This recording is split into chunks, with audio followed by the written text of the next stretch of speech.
Hello everyone, welcome back to my channel. So in this video we are going to start a new chapter, new centre of power. तो इसमें हम दो topic को आज cover करेंगे। पहला है ईयू यानी यूरोपियन यूनियन और दूसरा आसियान यानी कि association of south east Asian nation. So EU से स्टार्ट करते हैं। वर्ल्ड वॉर के टाइम पे जो यूरोप था उसका इकोनॉमिक स्ट्रक्चर जो था वो काफ़ी ज़्यादा अस्त व्यस्त हो गया था। तो उस टाइम पे यूएस ने ट्रूमैन डॉक्ट्रिन यानी कि ट्रूमैन सिद्धांत को फॉर्मुलेट किया था ताकि जो कम्युनिज्म है उसका वो जो है स्प्रेड ना हो सके।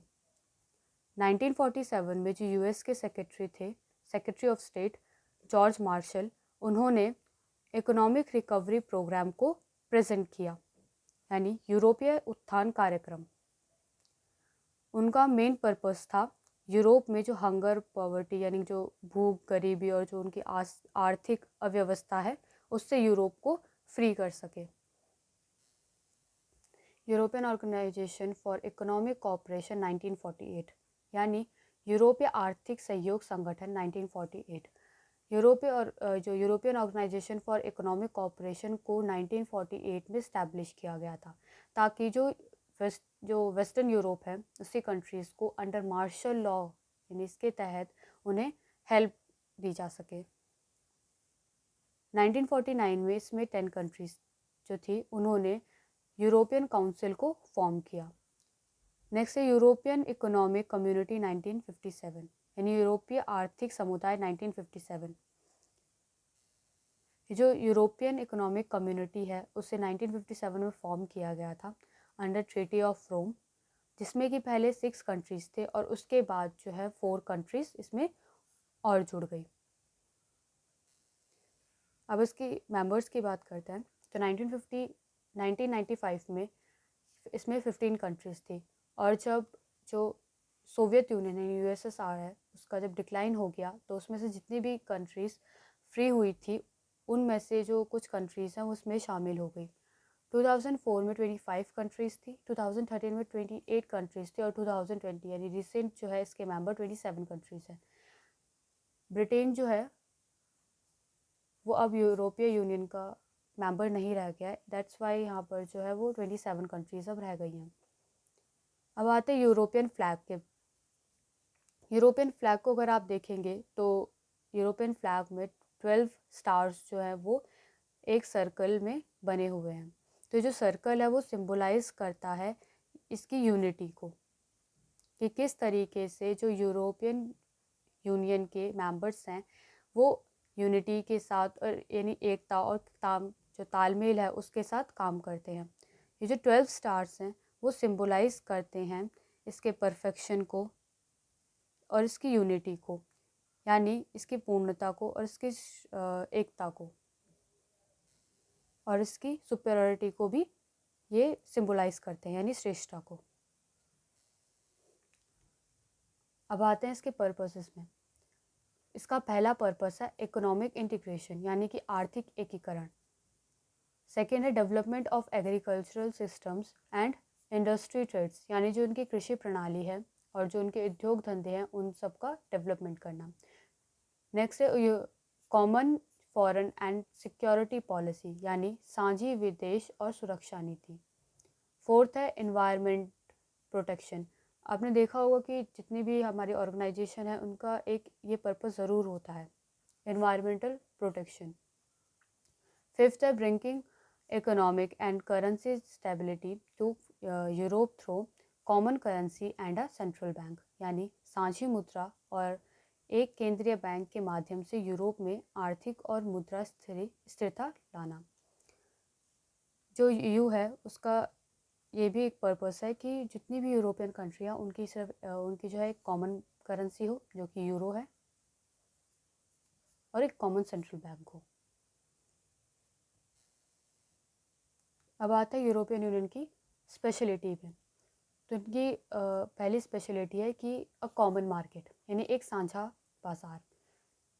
ये जो ईयू है वो वर्ल्ड का सबसे लार्जेस्ट कमर्शियल एरिया है। इसकी जो जीडीपी है वो 2005 में 12,000 बिलियन डॉलर थी। थर्ड है कॉमन करेंसी जो कि इसकी यूरो है, यानी जो पूरा यूरोप है वहाँ पर सिर्फ एक ही करेंसी चलती है, वो है यूरो। यूरोपियन एग्रीकल्चरल पॉलिसी यानी साझी कृषि नीति। वर्ल्ड सेकेंड लार्जेस्ट आर्मी, यानी यूरोपियन यूनियन के पास वर्ल्ड की सेकेंड लार्जेस्ट आर्मी है। और इसके जो मेंबर है फ्रांस, उसके पास न्यूक्लियर वेपन है। अभी तक आप लिखते आए थे कि जो फ्रांस और जो ब्रिटेन है, इसके 2 मेंबर्स हैं, उसके पास न्यूक्लियर वेपन्स है, बट ब्रिटेन जो है वो ईयू का मेंबर नहीं रहा है, तो आप सिर्फ और सिर्फ इसमें फ्रांस लिखेंगे। अब आते हैं ईयू की वीकनेसेस में। तो इसकी पहली वीकनेस है कि इसके जो मेंबर हैं उनकी अपनी अपनी बहुत सारे ऐसे मेंबर हैं जिनकी अपनी फॉरेन पॉलिसीज़ हैं, और इनकी डिफरेंट फॉरेन पॉलिसीज़ होने की वजह से इनके बीच में बहुत बार जो है एक दूसरे के खिलाफ हो जाती है, यानी बहुत बार इनके बीच में कॉन्फ्लिक्ट हो जाते हैं। जो ब्रिटेन है वो अमेरिका का पार्टनर रहा है जब अमेरिका ने इराक पे हमला कर लिया था। मैंने ये आपको पहले चैप्टर में पढ़ाया था कि जो इराक है वहाँ पर अमेरिका ने हमला किया था, ये कह करके कि जो इराक है वो कुछ ऐसे वेपन्स बना रहा है जो कि वर्ल्ड के लिए काफ़ी ख़तरनाक है। तो हमने सेकंड चैप्टर में इसके बारे में पढ़ा था। तो उस टाइम पे ब्रिटेन ने अमेरिका का साथ दिया था और कोलिजन ऑफ द विलिंग में यूएस के साथ था। वहीं जर्मनी और फ्रांस ने इसको अपोज किया था, यानी वो अमेरिका के खिलाफ थे। वहीं जो डेनमार्क और जो स्वीडन है वो यूरो जो कॉमन करेंसी जो यूरोपियन यूनियन बात करता है कॉमन करेंसी की, जो कि यूरो है, तो उसके खिलाफ है डेनमार्क और स्वीडन, और यहाँ तक कि जो मैजिस्ट्रेट ट्रीटी है उसके भी खिलाफ है। और इसकी एक और वीकनेस है कि जो फ्रांस है उसने यूरोपीय यूनियन की जो कॉमन कॉन्स्टिट्यूशन की बात जो की थी उसको भी नकारा। हालांकि बहुत सारी जो कंट्रीज़ हैं यूरोपियन यूनियन के जो मेंबर हैं उन्होंने इस बात को मान लिया, बट फ्रांस जो है इसके खिलाफ है। हमारा नेक्स्ट टॉपिक है आसियान, यानी association south east Asian nation. 8 अगस्त 1967 में 5 कंट्रीज़ ने बैंकॉक डिक्लेरेशन में साइन करके आसियान को स्टैब्लिश किया। वो थे 5 कंट्रीज़ जो थी वो थी इंडोनेशिया, मलेशिया, फिलीपींस, सिंगापुर और थाईलैंड। बाद में इसमें 5 कंट्रीज़ और ऐड हो गई जो कि है वियतनाम, म्यांमार, कंबोडिया, लाओस और ब्रुनेई। आसियान के जो पर्पसेस है वो हैं कि कॉमन एफर्ट्स के द्वारा इकोनॉमिक डेवलपमेंट को, सोशल प्रोग्रेस को और कल्चरल डेवलपमेंट को प्रमोट करना, यानी कि साझे प्रयासों के द्वारा जो आर्थिक विकास है, सामाजिक उन्नति है और सांस्कृतिक विकास है उसको बढ़ावा देना। पीस और स्टेबिलिटी को प्रमोट करना, और जो प्रिंसिपल ऑफ जस्टिस है और यूएन है उसको फॉलो करना। फिर एक दूसरे की हेल्प करना, एक दूसरे को प्रमोट करना, फिर चाहे वो इकोनॉमिक फील्ड में हो, सोशल, कल्चरल, टेक्निकल, साइंटिफिक या फिर एडमिनिस्ट्रेटिव फील्ड में हो। Agriculture, industry, trade, traffic and means of communication, यानी कृषि, उद्योग, व्यापार, यातायात और संचार के साधन, इन सब के विस्तार के लिए एक्टिवली पार्टिसिपेट करना। और इंटरनेशनल एंड रीजनल ऑर्गेनाइजेशंस, यानी जो अंतर्राष्ट्रीय और क्षेत्रीय संगठन हैं उनके साथ अच्छे रिलेशनशिप बनाना। सिर्फ उन इंटरनेशनल और रीजनल ऑर्गेनाइजेशंस के साथ जिनके की ऑब्जेक्टिव इनसे काफ़ी ज़्यादा मिलते हो, यानी सिमिलर ऑब्जेक्टिव्स हों। अब आते हैं इसके फ्लैग में। अगर आप इसके फ्लैग को देखेंगे तो जो उसमें ब्लू कलर है वो पीस और स्टेबिलिटी यानी कि शांति और स्थिरता को रिप्रेजेंट करता है, और जो वाइट कलर है इसमें वो इसकी प्योरिटी यानी कि इसकी शुद्धता को रिप्रेजेंट करता है। वहीं जो रेड कलर है वो इसके करेज को यानी कि साहस को रिप्रेजेंट करता है और गतिशीलता को भी। वहीं जो येलो कलर है वो इसके प्रोस्पेरिटी यानी कि समृद्धि को रिप्रेजेंट करता है। अब वही जो धान की बालियाँ यानी जो स्टॉक्स ऑफ पैडी है वो आसियान के 10 मेंबर्स को रिप्रेजेंट करता है, और जो सर्कल है वो उनकी यूनिटी को, यानी यूनिटी और पर्पस यानी उद्देश्य की एकता को रिप्रेजेंट करता है।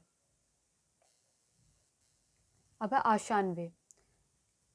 आशान वे जो है वो आशान के जितने भी मेंबर्स हैं उनके बीच इंटरेक्शन, जो कि फॉर्मल और कोऑपरेटिव जो इंटरेक्शन है वो है। जो आशान है उसने पूरे वर्ल्ड के सामने फॉर्मल और कोऑपरेटिव तरीके से इंटरेक्शन करने का एक एग्जाम्पल जो है वो सेट किया है। इसी को आशान वे कहते हैं। 2003 में आशान की कम्युनिटी ने 3 पिलर्स जो थे उसको स्टैब्लिश किया था। पहला पिलर है द आसियान सिक्योरिटी कम्युनिटी, यानी कि आसियान का सुरक्षा समुदाय, जिसमें कि सॉल्व पॉलिटिकल डिस्ट्रीब्यूट यानी क्षेत्रीय विवादों को हल करना, प्रमोट रीजनल पीसेस यानी कि क्षेत्रीय शांति को बढ़ावा देना। नेक्स्ट पिलर है द आसियान इकोनॉमिक कम्युनिटी, यानी कि आसियान का आर्थिक समुदाय। इसमें है तो create free trade and area for investment, labour and services, यानी कि निवेश, श्रम और सेवाओं के लिए मुक्त व्यापार क्षेत्र बनाना। थर्ड पिलर है the ASEAN socio culture community, यानी कि आसियान का सामाजिक सांस्कृतिक समुदाय। इसमें है increase social progress and cultural development, यानी कि सामाजिक प्रगति और सांस्कृतिक विकास में वृद्धि। आसियान विजन 2020, जो आसियान विजन 2020 है ये बेसिकली जितने भी कॉन्फ्लिक्ट है उसमें बातचीत को बढ़ावा देती है। आसियान जो है उसने कंबोडियन कॉन्फ्लिक्ट हुआ था, यानी कंबोडियन संघर्ष जो हुआ था, द ईस्ट तिमोर क्राइसिस, जो पूर्वी तिमोर में जो संकट था, उसमें एक मेडिटेशन का जो था वो काम, यानी मेडिटेट का जो था इन्होंने काम किया था। और ये जो है हर साल ईस्ट एशियन कॉर्पोरेशन में डिस्कस भी करते हैं, यानी इनकी सालाना बैठक होती है। अब जो आसियान विजन 2020 के जो कंपाउंड्स है वो हैं आउटवर्ड लुकिंग रोल, यानी कि बाहरी दिखने वाली भूमिका, यानी ऐसा रोल प्ले करना जो कि बाहर भी दिखे। इनकरेजमेंट टू नेगोटिएशंस, यानी वार्ता के लिए प्रोत्साहन देना। फिर मेडिटरी रोल ऑफ आसियान, यानी कि आसियान की मध्यस्थ भूमिका, जैसे कि इन्होंने कंबोडियन कॉन्फ्लिक्ट में और द ईस्ट तिमोर क्राइसिस में की थी। सो आई होप ये वीडियो आपके लिए हेल्पफुल रही होगी। मैंने जितने शॉर्ट में ये सारे जो चीज़ें थी वो समझा सकती थी मैंने समझाई, और आई होप ये आपको सब कुछ समझ आ गया होगा। So thank you so much for watching this video. मिलते हैं नेक्स्ट वीडियो में।